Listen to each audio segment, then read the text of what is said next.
In our previous episode, we found a bit of paradise at Calle Pujols in Formentera, and although we were delighted with the views, it didn't take long for things to go really wrong. After the dinghy mishap, we decided to move to a new anchorage on the other side of the island, where we found one of our favorite anchorages in the Balearics. Still shaken from our unfortunate afternoon, we could not be more enchanted by the beauty of this new place. From the moment we dropped anchor, we could only think this had to be one of the best places ever. We had quite possibly found paradise. This is our new home.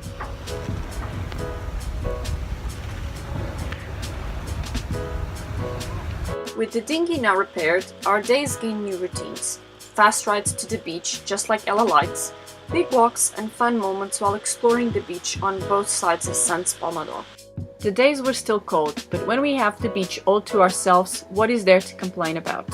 Nothing beats being able to enjoy running freely on the beach with Ella without having to worry. And in here, besides the odd fellow sailor, most days we didn't cross with anybody else. We had the place all to ourselves. Besides exploring the beach, we also explored the middle of the island in search of a small salt lake.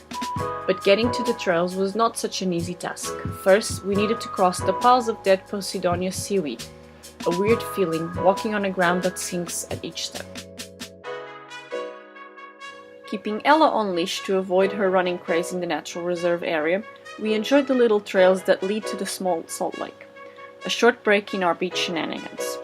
Once we found the little lake, we enjoyed checking the native birds and the change of scenery. As the days got warmer, more boats started to show up, but the waters were still too cold for us to enjoy some nice swims. The skies were now blue, the sun was warming us up, and finally powering up battery banks properly. Look at that blue skies. We love blue skies. And we love blue skies because blue skies means sun.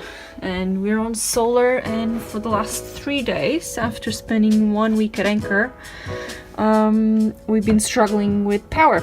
We have not been able to fully charge our batteries. So it's 8 a.m. now, and we are currently at 83.1. Usually we are at 92 to 94%.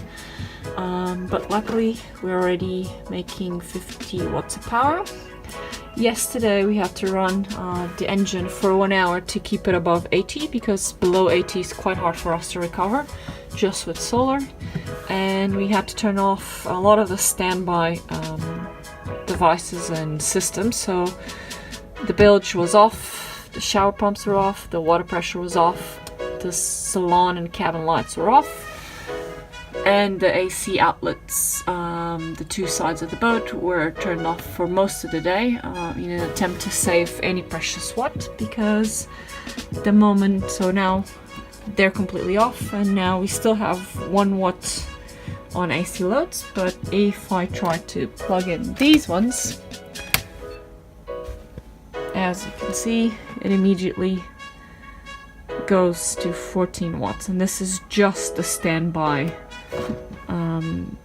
devices. Like the microwave is currently with power, and there's other things in that situation that we haven't sorted out yet. So we're gonna turn them off to help the system recover.